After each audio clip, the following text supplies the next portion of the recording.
오늘 저는 우리가 함께 봉독을 드린 이사야 45장 14절로 15절 말씀을 본문으로 해서 하나님의 침묵과 숨어 계심 그리고 여전히 일하심 이와 같은 제목으로 은혜를 나누겠습니다. 한번 따라 하시겠습니다. 하나님의 침묵과 숨어 계심 그리고 여전히 일하심. 어제 제가 신문 기사를 읽다가 삼성전자 반도체 부분에서 초과 목표를 달성해서 초과 이익의 20% 한도 내에서 개인 연봉 50%를 성과급으로 지급한다. 그런 기사를 읽어봤어요. 그러면서 야, 이 시대는 성과 지향주의 시대구나. 그런 생각을 했어요. 우리는 눈에 보이는 결과를 요구하는 시대에 살고 있습니다. 그래서 아무리 일을 열심히 했어도 눈에 보이는 결과가 없으면 일하지 않은 것처럼 취급을 당하고, 눈에 보이는 결과가 있으면 성과급이라는 제도를 통해서 급여를, 상여금을 더 지불하는 그런 성과 지향주의 시대에 살고 있습니다. 신앙생활도 마찬가지입니다. 여러분, 우리는 종종 눈에 보이는 하나님이 나타나야만 하나님이 일하신다 이렇게 생각합니다. 병 낫기를 기도했는데 병을 치료해 주셨다든가, 문제 해결을 위해서 기도했더니 해결해 주셨다든가, 사업이 잘 되기를 위해서 기도했더니 하나님이 열어주셨다든가, 승진하기를 기도했더니 하나님이 승진을 시켜줬다든가, 그래서 어떤 보이는 결과물을 가지고 하나님이 일하셨다 이렇게 생각하기 쉽습니다. 그러나 여러분, 하나님은 꼭 보이는 결과만을 가지고 일하지 않습니다. 하나님은 종종 현실에 나타나지 않아서 우리로 하여금 하나님이 살아계신가? 하나님이 내 기도를 들으시는가? 하나님이 숨어 계시는가? 그렇게 느낄 때가 있어요. 여러분, 이것은 우리의 느낌뿐이지 하나님은 침묵 가운데서도 숨어 계신 것 같은 데서도 여전히 일하시는 것을 믿으시기 바랍니다. 그래서 성경 전체를 요약하면 하나님은 말씀하시는 하나님이기도 하지만 침묵하시는 하나님이기도 해요. 하나님은 나타나시기도 하시지만 하나님은 숨으시기도 하시는 하나님이에요. 여러분, 우리가 침묵하시는 하나님, 숨으시는 하나님을 모르고 말씀하시고 나타나시는 하나님만 추구하는 것은 신앙의 반쪽입니다. 많은 부분 하나님은 자신을 숨기시고 말씀하지 않으면서 여전히 역사 속에서 일하시고 우리의 개인의 삶 속에서 일하시는 것을 볼 수가 있습니다. 하나님은요, 말씀으로 천지를 창조하셨어요. 하나님은 말씀하시는 하나님이에요. 예수님도 병자를 치유할 때 말씀으로 치유하셨어요. 귀신을 내어 쫓을 때 귀신아 떠나가 이렇게 말씀으로 치유하셨어요. 풍랑을 잠잠케 하실 때도 풍랑아 잠잠아 잠잠해라 이렇게 말씀으로 잠잠케 하시고, 죽은 사람을 살릴 때도 죽은 나사로야 일어나라 말씀하심으로 일하셨어요. 구약의 선지자들에게도 하나님은 말씀하셨어요. 직접 나타나셔서 말씀하셨고, 모세야 모세야 부르시면서 말씀하셨고, 천사들을 통해서 말씀하셨고, 환상을 통해서 말씀하셨고, 꿈을 통해서 말씀하셨고, 오늘날에는 주로 하나님이 성경을 통해서 말씀하십니다. 오늘 여러분들이 말씀을 들을 때 말씀하십니다. 여러분 성경을 읽을 때 말씀하십니다. 성경 공부를 할 때 말씀하십니다. 또 하나님은 대자연을 통해서도 말씀하세요. 하나님은요, 겨울을 통해서도 말씀하세요. 이 추운 날씨를 통해서도 말씀하세요. 눈을 통해서도 말씀하세요. 하나님은 홍수를 통해서, 가뭄을 통해서, 지진을 통해서, 쓰나미를 통해서, 여러분, 하나님은 전염병을 통해서도 말씀하세요. 하나님은 우리 가운데 일어나는 모든 사건과 사고를 통해서 말씀하세요. 여러분, 하나님은 여러 채널을 통해서 우리에게 말씀하고 계세요. 하지만 이것이 전부가 아닙니다. 하나님은 때로 말씀 안 하세요. 침묵하세요. 하나님은 때로 숨어 계세요. 예수님도 문둥병자를 치유하시고 숨기셨어요. 아무에게도 말하지 마라. 나타내 보이지 않으실 때가 있었어요. 우리는 때로 하나님, 내가 왜 이렇게 기도하는데 하나님이 응답하지 않으십니까? 내가 이렇게 도와달라고 부르짖는데, 살려달라고 부르짖는데 왜 하나님 가만히 계십니까? 지금 하나님의 도움이 절실한데 왜 하나님이 나를 외면하십니까? 그렇게 부르짖을 때가 있어요. 하나님이 세상 끝날까지 너와 함께 있겠다 약속하지 않으셨습니까? 그런데 왜 하나님이 안 나타나시고 숨어 계십니까? 왜 말씀하지 않으시고 침묵하십니까? 정말 하나님 살아계십니까? 정말 하나님 나를 왜 이렇게 내버려 두십니까? 그래서 시편 기자들은 시편의 많은 부분이 탄식시예요. 다윗이 수없이 시편을 내서 고백하기를 여호와여 어느 때까지니까 어찌하여 나를 영원히 잊으셨나이까? 주의 얼굴을 나에게서 어느 때까지 숨기시겠나이까? 그러면서 부르짖고, 예레미야 애가 5장 20절에 보면 다같이 예레미야 5장 20절을 읽겠습니다. 시작. 주께서 어찌하여 우리를 영원히 잊으시오며 우리를 이같이 오래 버리시나이까. 예레미야는 이스라엘 백성들을 바벨론 포로로 끌려가게 하신 것이 하나님이 자기들을 잊어버린 것처럼, 버리신 것처럼 그렇게 생각했다는 거예요. 욥도 욥기 24장 8절로 9절에 보면 하나님 어디 계시냐고 부르짖습니다.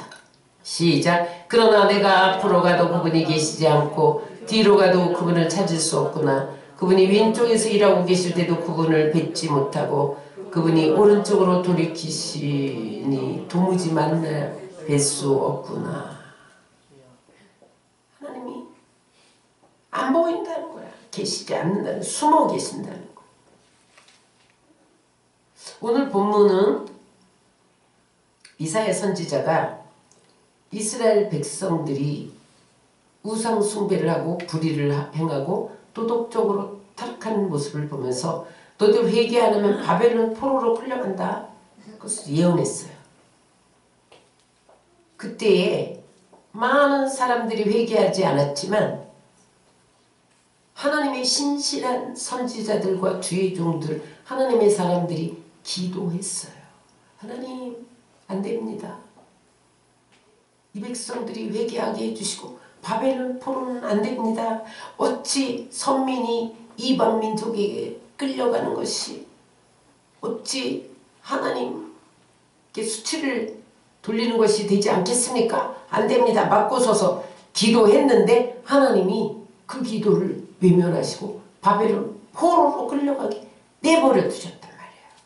그것을 보면서 이사야가 섭섭한 마음을 가지고 하나님이 스스로 숨어 계신다. 그렇게 탄식했어요. 그런데 14절에 보면 놀라운 15절과 정반대의 말씀이 기록되어 있어요. 14절 읽겠습니다. 여호와께서 이같이 말씀하시되 애굽의 소득과 구스가 무역한 것과 스바의 장대한 남자들이 내게로 건너와서 내게 속할 것이요 그들이 너를 따를 것이라. 사슬이 베어 건너와서 내게 굴복하고 간구하기를 하나님이 과연 내게 계시고 그 위에는 다른 하나님이 없다 하리라 하시니라. 지금 바벨론 포로로 끌려가서 노예 생활을 하고 있는데 하나님이 이사야에게 다시 말씀하셔서 내가 이스라엘을 회복시킬 거다. 이사야가 볼 때 이것은 불가능한 일이에요. 지금 완전히 나라는 황폐해지고 성전은 무너지고 이스라엘 백성들은 다 포로로 끌려가고 예루살렘에 남아있는 사람들은 아주 노약자 아니면 지체, 장애 이런 사람들만 남아있는데 어떻게 하나님 애굽의 소득과 구스, 에디오피아 무역한 것과 스바의 장대한 사람들이 내게 와서 무릎을 꿇고 이스라엘에게 무릎을 꿇고 어떻게 한다는 거예요? 너희 하나님이 과연 여기 계시다. 내게 계시다. 그 외에 다른 신이 없다. 그렇게 할 수가 있습니까? 불가능한 일이잖아요. 그죠? 지금 포로 생활, 노예 생활 하는데 모든 나라가 이스라엘에게 무릎을 꿇고 막 재물을 싣고 와서 너희를 섬길 것이다. 이스라엘을 회복시킬 것이다. 여러분 불가능한 일이잖아요. 어떻게 하나님이 이사야에게 이런 예언의 말씀을 주실 수가 있을까요? 하나님은 너희가 지금 노예 생활에서 하나님이 숨어 계신 것 같고 침묵하시는 것 같지만 나는 여전히 일하고 있다. 여전히 일하시기 때문에 그 일은 불가능하지 않다는 거예요. 그러므로 여러분 하나님은 침묵하시는 것 같지만 숨어 계시는 것 같지만 여전히 일하시는 것을 믿으시기 바랍니다. 그러면 하나님은 왜 때로 침묵하시고 숨어 계실까요? 성경에 많은 사례가 있어요. 오늘은 요셉과 모세만 살펴보겠습니다. 따라하세요. 하나님은 100% 의지하게 하려고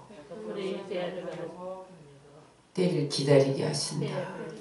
하나님이 침묵하시는 이유 하나님 100% 의지하게 하기 위해서 2% 부족해도 안 돼요. 100% 의지하기 위해서 하나님은 숨어 계신다는 거예요. 또 하나님의 때가 차지 않으면 하나님은 말씀하지 않고 침묵하시고 숨어 계신다는 거예요. 요셉이 형들의 시기를 받아서 11별이 11곡 식단이 절한다고 우리가 너한테 다 절한다고 너를 하나님이 그렇게 높인다고 그러면 죽여버리면 하나님이 높이나 보자. 그래서 무릎 구덩이 던졌단 말이에요. 근데 하나님이 그 애를 향한 하나님의 계획이기 때문에 살리셔서 미디안 상인들에게 팔려서 애국 보디발 노예로 들어가잖아요.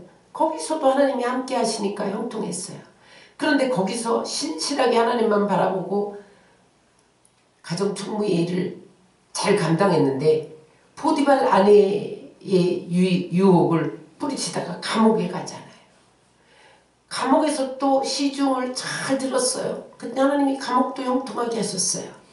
어느 날 술 맡은 관원장과 똥 맡은 관원장이 꿈을 꿨는데 해석을 해달라는 거죠. 하나님이 지혜를 주셔서 해석을 하니 술 맡은 관원장이 복귀돼서 술 맡은 관원장으로 다시 돌아갈 꿈이야. 그 꿈을 해석하고 요셉이 당신이 복귀하면 잘 되면 나를 여기서 꺼내주세요. 약속 인증샷 도장 딱 찍었단 말이죠. 그런데 술 맡은 관원장이 추록하고도 2년 동안 까마득하게 잊어버린 거예요. 그때 요셉은 정말 처절하게 절망했어요. 왜냐하면 이제 나는 여기서 청춘을 보내야 하는구나. 응? 감옥에서 꺼내줄 사람이 없다. 그 절망하고 있었는데 하나님 보이지 않으니까 술 맡은 관원장도 까마득히 잊어버렸으니까 그런데 하나님은 그를 애굽의 국무총리가 되게 하는 마스터 플랜을 가지고 일하고 계셨어요. 우리가 답을 다 알지만 하나님이 그 노예와 감옥살이 한 것은 애굽의 국무총리가 되어서 이스라엘 백성들을 흉년에서 건져내고 애굽의 많은 백성들, 그 주변 만국 백성들을 흉년에서 구원해내시고 그로 인해서 이스라엘을 애굽으로 이민시켜서 나중에는 가나안 땅에 들여보내서 신정국가를 세우려는 마스터 플랜을 가지고 일하셨던 거예요. 그래서 이 2년은 요셉에게 아주 중요한 의미를 부여합니다. 따라하세요. 하나님을 100% 의지하기 위해서. 여러분 퍼즐을 맞추다 보면 중간에는 잘 몰라요. 그런데 어떤 중요한 한 조각을 탁 맞추면 알게 돼요. 이런 거였구나. 이렇게 알게 돼요. 하나님이 요셉을 2년을 감옥에 더 머물게 한 이유는 하나님을 100% 의지하기 위해서예요. 지금까지 요셉은요 정말 하나님 면전의식을 가지고 살았잖아요. 보디발의 아내가 유혹할 때도 아무도 없어. 너와 나 둘뿐이야. 그럴 때 하나님이 내 눈 뒤에 계시잖아요. 하나님이 보고 계시잖아요. 나는 하나님 앞에서 죄를 범할 수 없습니다. 도망치다가 옷을 벗김당하면서까지 도망쳤던 신실한 요셉이었는데 하나님이 가만히 보니까 2%가 부족한 거예요. 네가 감옥에서 나가는 것을 사람을 의지해? 너 아직도 사람을 의지해? 그러면서 하나님이 2년을 감옥에 둬둔 거예요. 자, 그 이야기가 어디에 나옵니까? 창세기 40장 14절을 다 같이 읽겠습니다. 시작. 당신이 잘 되거든 나를 생각하고 내게 은혜를 베풀어서 내 사정을 바로에게 아뢰어 이 집에서 나를 건져주소서. 사람 바짓가랑이 붙들고 늘어지면서 나 좀 건져주세요. 하나님은 사람을 의지할 때 하나님은 우리의 고난의 기간을 더 연장시킵니다. 근데 여러분 만약에 술관 한 장이 나가자마자 얼른 건져줬다고 생각해 보세요. 그럼 요셉이 술관 한 장이 나를 빼줬어. 그렇지 하나님이 빼줬어. 이러겠어요? 사람이 건져줬다고 생각하니까 요셉의 앞으로의 삶은 하나님을 의지하지 않아요. 백그라운드면 다 되는구나. 사람 의지하면 다 되는구나. 그는요 하나님을 의지하지 않는 사람이 되었을 거예요. 그것을 아시는 하나님이 너는 2%가 부족하구나. 2%를 채워라. 그래서 2년을 더 감옥에 가뒀단 말이에요. 여러분 일이 잘 안 되세요? 될 듯 하다가 또 무너지세요? 여러분 믿었던 사람에게 속임을 당하세요? 기도해도 하나님이 계속해서 응답이 없는 것 같은, 침묵하는 것 같은, 숨어 계시는 것 같은 그런 정황을 만나실 때가 있지요. 여러분 그럴 때 하나님이 우리에게 말씀하시는 것은 너는 100% 나를 의지해라. 2% 부족해도 안 돼. 2% 때문에 요셉을 2년 동안 감옥에 더 머물게 하셨던 하나님을 기억하시기를 주의 이름으로 축원합니다. 그래서 여러분 우리에게 100% 의지하기 위해서 보내는 게 고난이에요. 고난을 여러분 사람이 보냅니까? 여러분 고난 당할 때 사람을 원망하면 안 돼요. 내가 하나님을 100% 의지하지 않기 때문에 하나님이 이 풀을 채우기 위해서 이 고난을 보내셨구나. 그것을 깨닫고 하나님 앞에 엎드리면 하나님이 나타나시는 것을 믿으시기 바랍니다. 두 번째는 요셉에게 때를 기다리게 하시기 위해서예요. 그때 관직에 오르신 애가 나이가 30세였잖아요. 그때 술관원장이 추록할 때 요셉의 나이가 28살이었어요. 우리는요 늘 하나님 당장 빨리 조급해요. 근데 하나님은 언제나 타이밍을 조절하세요. 그래서 여러분 우리는 하나님의 방식이 따로 있음을 알아야 돼요. 자, 하나님은 일하실 때 어떤 방식을 통해서 일하시느냐, 세 가지 베스트를 우리 보겠습니다. 시작. 가장 좋은 것을 주신다. 따라하세요. 가장 좋은 것을 주신다. The best time, best things. 가장 좋은 때를 주신다. The best time. 가장 좋은 방법으로 주신다. The best way. 하나님이 숨어 계신 것 같을 때, 하나님이 침묵하시는 것 같을 때는 왜 그러시느냐? 더 좋은 것을 주시기를 원하시고, 가장 좋은 때 주시기를 원하시고, 가장 좋은 방법으로 주시기를 원하시는데, 내가 조급하고 내가 당장을 위치니까 하나님이 때를 늦추신다는 거예요. 그런데 보세요. 하나님의 때가 차니까 2년 후에 바로가 꿈을 꿉니다. 창세기 41장 1절에 보면 만 2년 후에 바로가 꿈을 꾼즉 딱 30살이 됐을 때 바로가 꿈을 꿨는데 애굽의 술객들, 현인들, 바리새인들, 자문들 다 와라 해석해라. 아무도 해석 못하는 거야. 그때 술관원장이 꿈에서 찾아낸 요셉이 있다. 요셉의 존재를 기억시켜주세요. 따라서 하나님은 생각나게 하신다. 그래서 요셉이 급히 바로에게 불려가요.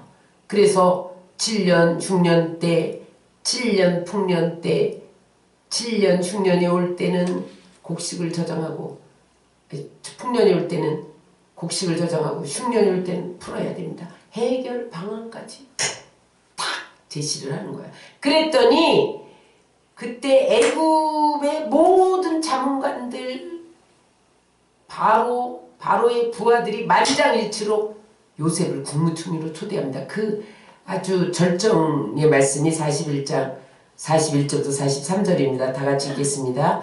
바로가 또 요셉에게 이르되 내가 너를 애굽 온 땅의 총리가 되게 하노라 하고 자기 인장 반지를 빼어 요셉의 손에 끼우고 그에게 세마포옷을 입히고 금사슬을 목에 걸고 자기에게 있는 버금술에 그를 태우매 무리가 그의 앞에서 소리 지르기를 엎드리라 하더라. 바로가 그에게 애굽 전국을 총리로 다스리게 하였더라. 하나님이 요셉을 애굽의 국무총리로 사용하시려는 거대한 마스터 플랜을 이루셨어요. 그래서 나중에 형들이 곡식 구하러 왔을 때 그가 뭐라고 고백합니까? 45장 5절 다 같이 읽겠습니다. 당신들이 나를 이곳에 팔았다고 해서 근심하지 마소서. 한탄하지 마소서. 하나님이 생명을 구원하시려고 나를 당신들보다 먼저 보내셨나이다. 여러분 술 맡은 관원장이 추록하자마자 빼냈으면 어떻게 됐을까요? 평범한 시민이 됐겠죠. 여러분 국무총리가 될 수 없어요.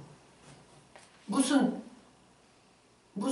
명목으로 국무총리가 되겠어요? 이방 감옥 출신이 노예 출신이 어떻게 국무총리가 될 수 있어요? 그러나 하나님께서 2년 동안 더 연단하시고 더 귀하게 쓰시려고 기가 막히게 타이밍을 맞추십니다. 여러분, 하나님이 나를 안 돌아보시는가 답답하세요? 힘드세요? 하나님이 살아계시고 하나님은 여전히 일하고 계심을 믿으시기를 주의 이름으로 축원합니다. 그 다음에 왜 하나님은 숨어 계시고 침묵하시는가 따라하세요. 믿음을 숙성시켜 감당할 그릇을 준비시킨다. 하나님이 왜 숨어 계시냐? 왜 말씀 안 하시고 가만히 계시냐? 하나님이 시키는 일을 감당할 만한 그릇이 안 된 거예요.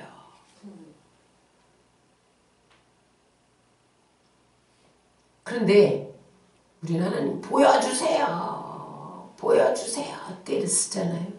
모세도 하나님 보여주세요. 때를 썼어요. 그랬더니 하나님이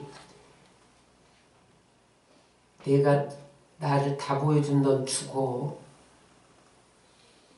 그러니까 등만 보여준다. 일부분만 보여주셨어요. 그 이야기가 출애굽기 33장 18절로 23절에 나와요. 다 같이 시작. 모세가 이르되 원하건대 주의 영광을 내게 보이소서. 내가 얼굴을 보지 못하리니 나를 보고 살자가 없음이니라. 내가 내 등을 볼 것이 얼굴은 보지 못하리라. 왜냐면요, 하나님이 영광의 위엄을 가지고 나타나면요 다 죽어요. 그래서 왜 성막에 성소와 지성소에 휘장을 쳐놓은 줄 아세요? 거기 모세만 들어가고 1년에 한 번 대스장만 들어가잖아. 근데 대스장이 죄를 가지고 들어가면 죽여버렸어, 지성소에. 근데 일반 제사장들이 성소에 들어가서 뭐 등불을 감검하고 떡상을 차려놓고 분향단에 향을 피우고 그러는데 요만큼이라도 죄가 있잖아요. 휘장을 안 쳐놓으면 죽여. 그 자리에서 즉사해. 여러분, 하나님이 즉사한 예가 많잖아요. 그죠? 성경에 우사도 즉사하고 성막 아니 저기 법궤를 거룩한 법궤를 자기 딴에는 조심스럽게 수레에다 싣고 잘 운반한다는 게 거룩성을 잊어버리니까 죽여버리잖아요. 아나니아 삽비라도 성령을 속이니까 죽여버리잖아요. 그래서 하나님이 하나님이 직접 나타나시면 우리는 다 죽어요. 그래서 이사야 선지자가 그 하늘의 보좌에 계신 하나님만 바라보고도 화로다 나는 망하게 되었도다 이렇게 고백할 수밖에 없는 거예요. 그 하나님의 거룩하심의 영광의 강차가 비치면 다 죽습니다. 그래서 너는 나를 보여달라고 그러는데 등만 보여줄게. 얼굴은 안 보여줘. 너 죽을까봐. 여러분, 하나님이 왜 우리에게 한꺼번에 확 안 주시는 줄 아세요? 여러분들이 죽어버릴까봐. 감당 못하니까. 감당한 만큼만 보여주시는 거예요. 감당한 만큼만 허락하시는 거예요. 그래서 여러분, 우리가 하나님이 안 보여주실 때는 그릇 준비하는 데예요. 나의 믿음을 숙성시켜야 돼요. 여러분, 생김치는 맛이 없어요. 추운 겨울을 지나면서 숙성돼야. 아니면 요즘에는 뭐 옛날에는 독에다 묻어갖고 뭐 땅에다 묻어놓고 이랬지만 지금은 김치 냉장고에서 숙성시켜야 되잖아요. 숙성. 그래야 제맛이 나잖아요. 여러분, 사람도 숙성돼야 맛있는 사람이 되는 거예요. 그래서 여러분, 하나님이 우리를 향하여 침묵하시고 숨어 계시는 것은 우리의 믿음을 숙성시키는 단계입니다. 여러분, 바울도 다메섹 도상에서 정오의 빛보다 강한 예수님의 빛이 확 비치니까 눈이 확 멀어버렸잖아요. 그러니까 감당이 안 되니까 눈이 멀어버려. 그러니까 아나니아에게 보내서 안수해서 비늘을 벗겨버리고 보게 하잖아요. 하나님 다 안 보여주시는 것을 감사하시기 바랍니다. 하나님은 내 수준에 맞게 보여주시고 말씀하시는 거예요. 감당할 시험밖에 안 주시는 거예요. 감당 못하면 피할 길을 주시는 거예요. 고린도전서 10장 13절 다 같이 읽겠습니다. 사람이 감당할 시험 밖에는 너희가 당한 것이 없나니 오직 하나님은 미쁘사 너희가 감당하지 못할 시험 당함을 허락지 아니하시고 시험 당할 쯤에 또한 피할 길을 내사 너희로 등이 감당하게 하시느니라. 그래서 여러분 하나님이 숨어 계신 것 같고 침묵하실 때는 하나님 빨리 주세요. 왜 안 주세요? 빨리 주세요. 그렇게 됐쓴다고 안 주신다고요. 그릇 준비하는 시간이라고요. 성숙해야 주신다니까요. 지금 줬다가는 죽어버리니까. 여러분 로또 복권에 당첨돼봐. 그 다음에 잘 살았더라 이런 기사를 읽어본 적이 없어. 가정이 파괴됐다. 돈만 보이는 거야. 야, 내가 지금 너한테 무시당하며 살았지? 나 돈 있어. 가정 파괴. 그리고 못 써본 거 다 쓰자. 호랑방탕하다가 다 망해버려요. 그래서 하나님은요. 로또 복권을 하나만 당첨되게 하지 많은 사람은 5,000원짜리만 당선되게. 그게 사는 길이야. 로또 복권 500억 당선돼, 1,000억 당선돼봐요. 당첨돼봐요. 다 죽어, 다 망해. 여러분 지금 왜 안 주신지 아세요? 그릇 안 됐어요. 하나님 침묵하십니까? 안 보이십니까? 그릇 준비하세요. 납작 엎드려 예배하고 기도하고 하나님과 친해지시고 내 안에 모난 부분 다듬고 성결하고 거룩하지 못한 모습들 제거하고 성결한 모습으로 거룩한 모습으로 정직한 모습으로 진실한 모습으로 다시 빚어줘야 돼요. 그래야 하나님이 나타나셔. 하나님이 말씀하셔요. 그래서 여러분 고난은 우리에게 꼭 필요한 시금석이에요. 고난을 당하지 않는 자식은 사생아예요. 여러분 다윗과 솔로몬의 차이점이 뭔지 아세요? 다윗은 사울에게 쫓기면서 오늘은 낙동강 오늘은 내 목이 베어질지도 모른다 이런 아슬아슬한 그러한 시간들 속에서 죽음과 삶이 한 걸음 차이입니다. 이런 고백을 하면서 광야 훈련을 받은 거예요. 오늘은 이 동굴로 저 동굴로 이 산에서 저 산으로 다른 나라 블레셋으로 망명하면서 쫓기는 거야. 쫓기는데 그것도 3,000명이 쫓아다녀. 이잡듯 어느 결에 죽을지 몰라. 아슬아슬한 그 상황 가운데서 그 광야 훈련을 통과하면서 고난을 통과하면서 하나님 나 살려주세요. 하나님 없으면 안 됩니다. 하나님 나 지켜주시면 안 됩니다. 하나님 절대 필요하지. 다른 사람 다 없어도 괜찮습니다. 하나님 한 분은 계셔야 됩니다. 이거 붙잡다가 다윗이 믿음의 사람으로 하나님의 사람으로 연단되어진 것을 믿으시기 바랍니다. 그러니까 왕이 되니까 그 다음부터는 어떠한 고난도 이겨내고 승승장구 어떠한 적들도 다 물리치잖아요. 솔로몬은요 아버지가 다 준비해 준 거 가지고 성전 짓고 하나님 자기 부왕이 다 영토 넓혀놓은 거 갖고 누리고 그러다 보니까요 이방 여인들에게 취해가지고 몰락하잖아요. 광야 훈련이 없다는 차이입니다. 고난 속에서 연단되어지지 않았다는 차이입니다. 다윗과 사울의 차이는 뭡니까? 다윗은 광야에서 양치기 하면서 사자들이 양을 물어가면 쫓아가서 입을 찢고 뺏어오는 광야 훈련, 담력을 키웠단 말이에요. 근데 사울은 뭐예요? 광야를 안 거쳤어. 그랬더니 여인들이 다윗은 만만이요 사울은 천천히다. 요 여인들의 말소리에도 요렇게 뒤틀려갖고 꼬여가지고 그 다음부터 죽여버려야지 시기심이 충천해가지고 다윗을 죽이려고 10년을 쫓아다니다 자기가 죽잖아요. 차이점이 뭡니까? 하나님이 숨어 계시고 하나님 침묵하실 때 엎드려서 연단되어졌느냐? 뻗대고 하나님이 어디 계십니까? 나랑 한판 합시다 이러고 살았느냐의 차이예요.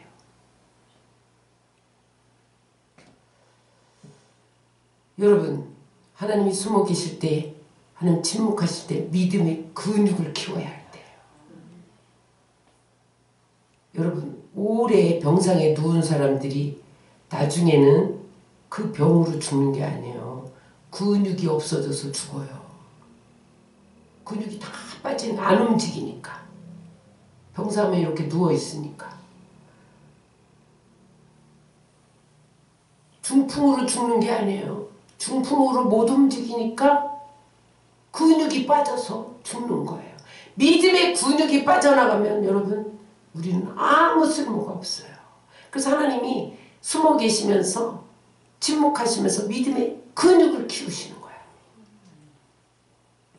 이스라엘이 가장 믿음이 좋을 때가 언제인지 바벨론 포로로 끌려갔을 때예요. 그들이요 광야에서 40년 광야에서 출애굽하고 광야에서 기적이 쏟아질 때 제일 많이 불평했어. 막 만나가 쏟아지고 반석에서 물이 터지고 막 메추라기가 몰려오고 홍해가 갈라지고 그럴 때는 모세를 원망하면서 여기 매장지가 애굽에 없어서 우리를 죽이려고 광야를 끌고 왔느냐. 왜 애굽에서는 고기도 먹고 참외도 먹고 부추도 먹었는데 여기서는 만나면 주냐. 음식 불평, 지도자 불평, 길이 왜 이렇게 험하냐. 하나님 불기둥 구름기둥으로 인도하는 기적이 있음에도 기적을 보면서 늘 불평하고 원망했어요. 그러나 저들이 바벨론 포로로 끌려가서 노예 생활을 하면서 그때 하나님 그 예루살렘에 있을 때 우리가 예배하지 못하고 바알을 섬긴 걸 회개합니다. 여기 와서 예배도 할 수 없고 기도도 할 수도 없고 이렇게 노예로 전락해서 선민으로 부끄러움 당하고 이렇게 산 것이 우리의 죄였습니다. 그때가 가장 여러분 믿음이 좋았을 때라니까요. 하나님이 왜 여러분들에게 안 보여주신지 아세요? 불평하잖아요. 기적을 보여주세요. 기적을 보여주니까 더 큰 기적을 원해. 원망하잖아요. 그러니까 하나님이 안 보여주시는 거예요. 왜 여러분 숨어 계시는가? 하나님 앞에 엎어져서 하나님이 하셔야만 합니다. 다윗과 같은 고백을 원하시는 거예요. 그러므로 여러분 우리는 하나님이 숨어 계실 때 하나님 침묵하실 때 하나님을 찾아야 돼요. 이사야 55장 6절입니다. 시작. 너희는 여호와를 만날 만할 때에 찾으라. 가까이 계실 때 그를 부르라. 신명기 4장 29절입니다. 시작. 내가 거기서 내 하나님 여호와를 찾게 되리니 만일 마음을 다하고 뜻을 다하여 그를 찾으면 만나리라. 하나님 찾아야 만나. 근데 졸다가 기도하다가 그러면 안 돼요. 어떻게? 마음을 다하고 어떻게? 뜻을 다하고 전심으로 하나님을 찾아야 만나주신다는 거예요. 내 할 일 다하고 짜투리 시간 하나님께 드리고 잠잘 거 다 자고 짜투리 시간 남아야 예배하고 그런 건 하나님을 찾는 게 아니에요. 전심으로 찾아야 만나요. 마태복음 7장 7절에 보면 구하라 찾으라 두드리라 너희에게 줄 것이요 열릴 것이요 찾아낼 것이요 이랬어요.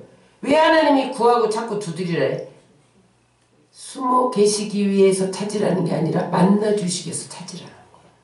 그럼 하나님이 숨어 계실 때 구해야 돼요. 찾아야 돼. 두드려야 돼. 보이는 기적만 추구하면 믿음이 안 자라요, 여러분. 보이는 거 누가 못 믿어? 다 믿죠. 그래서 사람들은요, 자꾸 보여달라고 그래. 안 보여주면 삐져. 안 보여줄 때가 하나님이 믿음을 성숙시킬 때요. 모세를 보세요. 모세의 생애를 세 단계로 나눌 수 있어요. 모세가 120년 살았잖아요. 40년, 40년, 40년. 40년 어디에 있었어요? 애굽의 왕자로. 40년 미디안 광야에서 양치기로. 40년 출애굽 지도자로.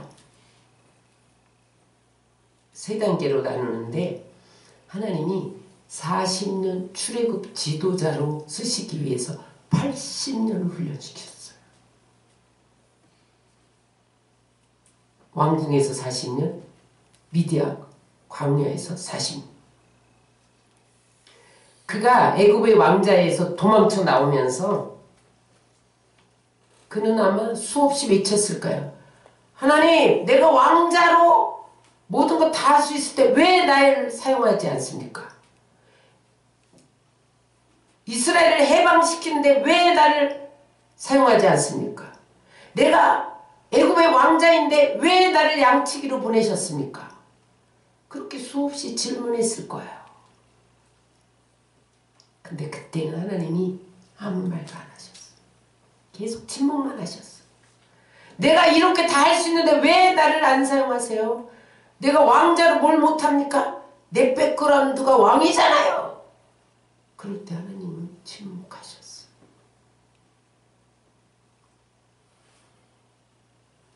그런데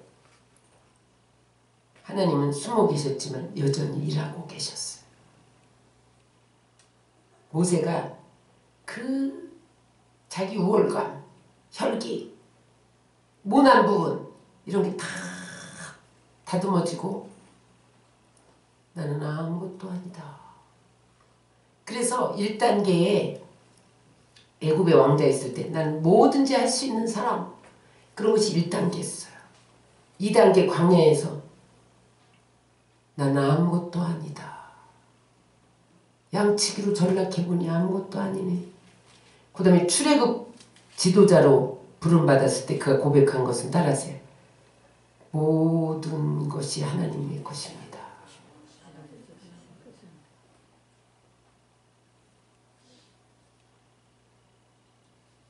하나님이요, 출애굽 지도자로 세우기 위해서 80년의 숙성 시간을 필요로 하셨던 거예요.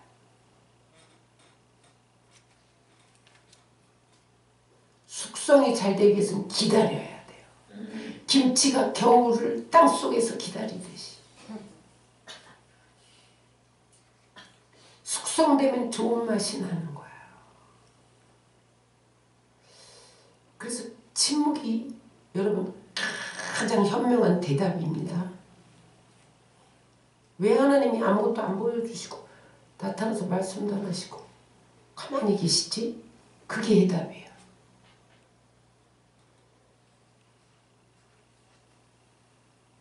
여러분 신호등은 언제나 말없이 가만히 있어. 말없이 가만히 있지만 빨간불이 들어오면 서시오. 말하고 있잖아요. 초록불이 들어오면 가시오. 침묵하고 있지만 말하고 있잖아요. 교통 표지판도 늘 거기에 서 있어서 말없이 가만히 서 있어. 화살표로 말해. 이곳으로 가면 서울로 갑니다. 침묵하지만 말하고 있잖아요. 하나님은 침묵하시면서 숨어 계시면서 아무 말씀도 안 하시는 것이 아니라 여전히 일하고 계십니다. 침묵은 가장 아름다운 언어예요.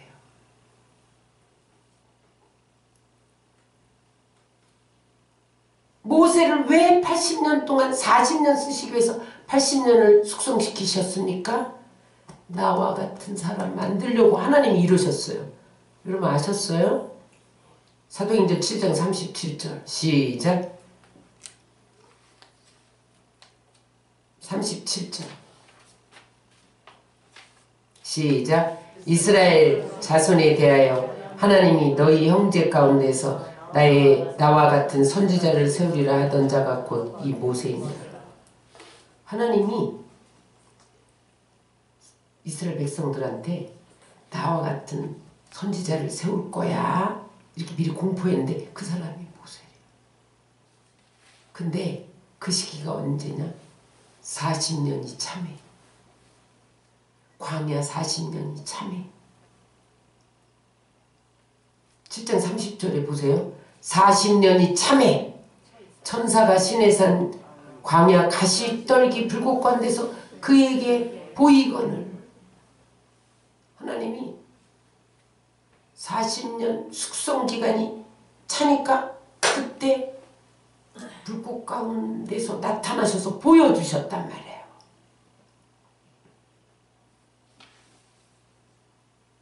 세상에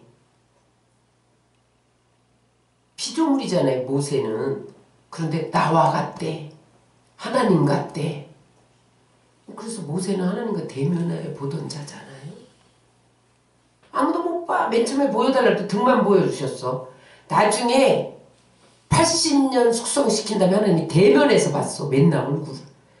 여러분 보세요. 준비 안 되고 연단 안 되면요. 하나님이 보여주면 죽는다니까. 500억 로또 당첨되면 죽는다니까요. 그래서 5천원짜리밖에 당첨 안 시키는 거예요. 그러나 여러분 80년 숙성되고 나니까 하나님 대면해서 봐. 나와 같이 됐어. 하나님 같이. 여러분 이게 최대의 칭찬입니다. 어떻게 피조물이 하나님과 같이 될 수가 있어. 모세는 하나님과 같이 됐다는 거예요. 그러니까 하나님이 나중에 모세의 무덤을 없애버리잖아. 하나님 같기 때문에 우상 숭배할까봐, 하나님처럼 섬길까봐 무덤을 없애버리잖아. 아무도 못 찾게 하잖아요. 하나님이 장사 지내버리잖아. 사람이 장사 못 지내게. 사람들이 막 모세를 하나님같이 섬기게 생겼거든. 하나님이 그만큼 높였으니까.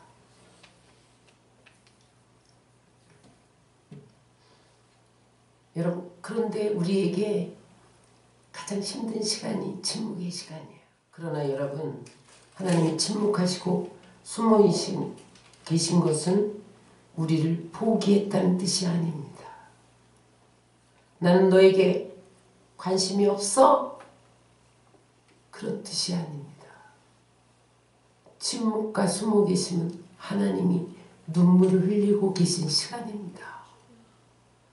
내가 너와 같이 되어야 하는데 언제까지 거기에 있겠니? 그런 지저분한 모습으로 살래? 그런 거짓된 모습으로 살래? 너 그런 불의한 모습으로 살래? 하나님이 눈물 흘리는 시간입니다. 하나님이 기다림의 시간입니다. 돌아와. 엎드려. 네 교만, 네 술수, 네 방법 안 돼. 나는 아무것도 아닙니다. 모세처럼 고백하기를 기다리는 시간.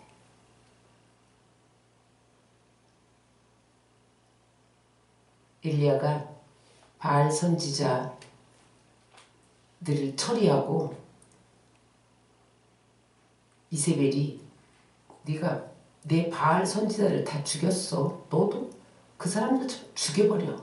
군사를 풀어서 쫓아오니까 비겁하게 막 도망가다가 하나님 나를 차라리 죽여요. 죽여. 이렇게 부르짖잖아요. 로뎀난 마을에 쓰러져가지고 그때 하나님이 아무 말씀도 안 하세요. 사실은 그때 하나님이 이 무책임하고 이기적인 네 근성 자체가 틀려먹었다. 이렇게 책망하셔야 돼요. 근데 하나님이 아무 말씀도 안 하시고 오셔서 어루만져 주시면서 떡과 물을 먹여주시면서 난 너를 이해해. 내가 네 고통을 알지. 내가 그런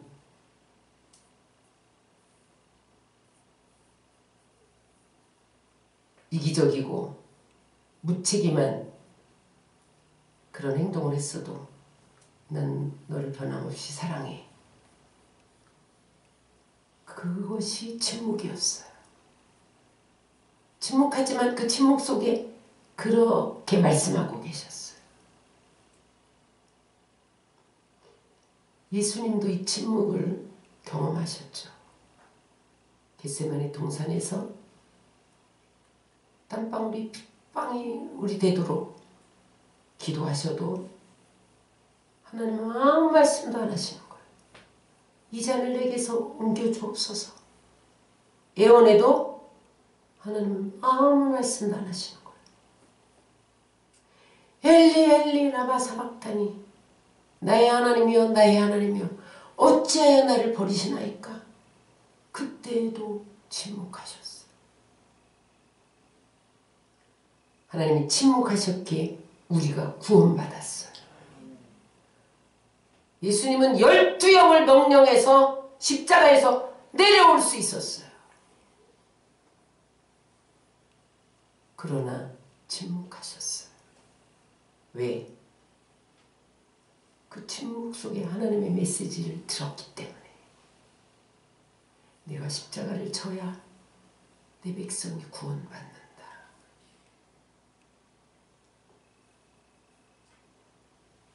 여러분, 침묵은 가장 아름다운 언어이고 가장 강력한 언어입니다. 가장 강력하게 말씀하시는 하나님의 언어입니다. 그러므로 여러분 숙성되세요. 10년, 20년이 되었는데 청년이 되어서도 애기처럼 기저귀 갈아달라고 하면 부모의 마음이 얼마나 아프겠어요.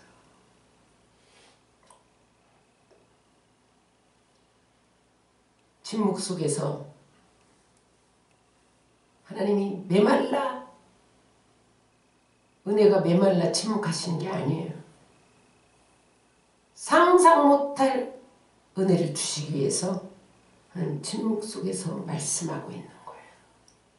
그러면 우리는 그때 하나님이 숨어 계시고 침묵하실 때 어떻게 해야 된다? 따라하세요. 인내하며 견뎌라. 다른 방법이 없어요. 하나님이 말씀하실 때까지 견뎌야 돼요. 모세가 왕자인데 하루아침에 양치기가 됐어요. 견뎌야 돼. 40년. 가장 혹독한 시험이죠. 침묵이.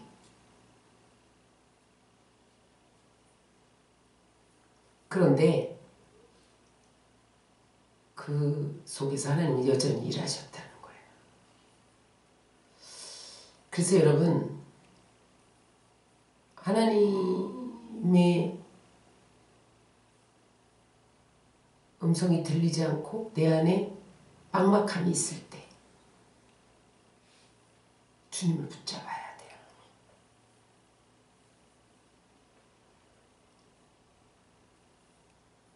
끝까지 견디며 시간만 보내면 안 돼요. 변화돼야 돼요. 거기서 하나님이 원하는 모습으로 빚어져야 돼요. 인내하는 시간은 조각가가 정을 들고 돌을 찍어내는 시간이에요. 찍어내다 보면 조각가가 원하는 작품이 나옵니다. 하나님이 원하는 모습으로 여러분들을 만들어가는 시간이에요. 인내한다는 것이 시간만 보내는 게 아닙니다. 정으로 내 몸을 쪼아대는 아픔의 시간이 있지만 나는 하나님의 걸작품으로 다시 태어나리라. 그런 시간이 인내의 시간이에요. 두 번째, 따라하세요. 낙심하지 말고 끝까지 최선을 다하라. 하나님의 생각은요, 우리를 망하게 하려는 게 하나님 생각이 아니에요. 좋게 해주시려는 거예요. 지금 침묵조차도, 숨어 계심조차도 좋게 해주시려고 그러는 거예요. 예레미야 29장 11절 읽겠습니다. 여호와의 말씀이니라. 너희를 향한 나의 생각을 내가 아나니 평안이요 재앙이 아니니라. 너희에게 미래와 희망을 주는 것이니라. 예레미야가 3장 33절입니다. 주께서 인생으로 고생하게 하시며 근심하게 하시면 본심이 아니시로다. 하나님은 침묵 속에서 우리를 무관심하거나 방치하시는 게 아니에요. 하나님은 그 침묵 속에서도 숨어 계시면서도 나를 향한 하나님의 계획을 진행시키고 계신 것을 믿으시기 바랍니다. 그래서 이사야 선지자는 오늘 이사야 49장 15절에 이렇게 고백합니다. 여인이 어찌 그 젖먹는 자식을 잊겠으며 자기 태에서 난 아들을 긍휼히 여기지 않겠느냐. 그들은 혹시 이를지라도 나는 너를 잊지 아니할 것이라. 로마서 8장 28절입니다. 시작. 우리가 알거니와 하나님을 사랑하는 자 곧 그 뜻대로 부르심을 입은 자들에게는 모든 것이 합력하여 선을 이루느니라. 하나님이 좋게 해주실 것이라는 것을 믿어야 돼요. 그렇지 않고 하나님이 나를 망하게 하신다. 그러면 절망하게 돼요. 낙심하게 돼요. 그러나 여러분 아무것도 안 하면서 하나님이 해주실 것만 감나무에서 감이 떨어지기만 바라고 입 벌리고 있으면 안 됩니다. 우물을 잘 파는 사람에게 비결을 물을 때 그는 뭐라고 대답했냐면 별거 없어요. 저는 물이 나올 때까지 파는 거예요. 딴 사람은 물 파다가 안 나면 옮겨가. 아 여기 안 나네. 딴 데 가서 파. 또 안 나. 아유 또 옮겨가. 우물 잘 파는 사람은 끝까지 물 나올 때까지 파는 거. 이게 최선입니다.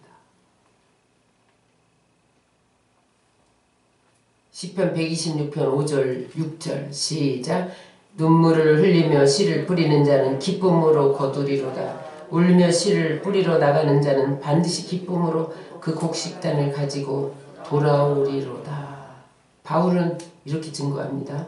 갈라디아서 6장 9절 우리가 선을 행하되 낙심하지 말지니 포기하지 아니하면 때가 이르매 거두리라. 성경의 모든 믿음의 선진들이 하나님을 쉽게 만나고 쉽게 사용된 게 아닙니다. 그들도 예외 없이 침묵의 시간이 있었고 숙성의 시간이 있었고 기다림의 시간이 있었고 하나님이 숨어 계신 시간이 있었어요. 그래서 우리는 어떠한 자세를 가져야 됩니까? 욥을 예로 들어서 이렇게 야고보서 기자는 말합니다. 야고보서 5장 11절 보라 인내하는 자를 우리가 복되다 하나니 너희가 욥의 인내를 들었고 주께서 주신 결말을 보았거니와 주는 가장 자비하시고 긍휼히 여기시는 이시니라. 욥이 하루아침에 모든 재산 다 잃고 자식이 잃고 아내도 떠나고 친구도 잃고 모든 것을 다 잃었을 때 그래도 인내했다는 거예요. 입술로 범죄하지 않고 주신 이도 하나님 거둬가시는 이도 하나님 그렇게 인내했더니 어떻게 결말이 났냐? 갑절의 복을 받았다는 거예요. 여러분들이 어떤 어려움 가운데 있습니까? 답답한 상황이 빨리 끝나야 되는데 오래 지속되고 있다면 하나님의 줄을 붙잡을 시간이에요.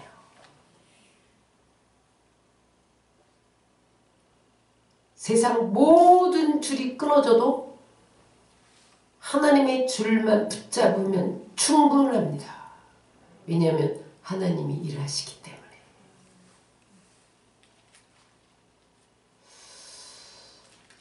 여러분 하나님은 침묵 속에서도 여전히 일하시고 숨어 계심 속에서도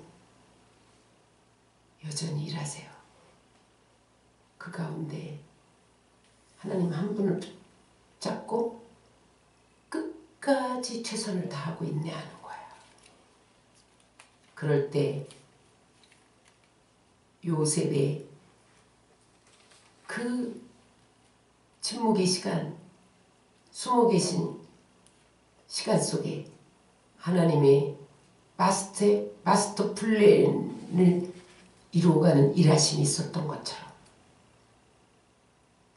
모세에게 침묵하시고 숨어 계신 그 시간에 모세를 숙성시켜서 이스라엘의 영도자로 삼으셨던 하나님의 계획이 성취되어졌던 것처럼 여러분들의 삶이 그렇게 되어지기를 주의 이름으로 축원합니다.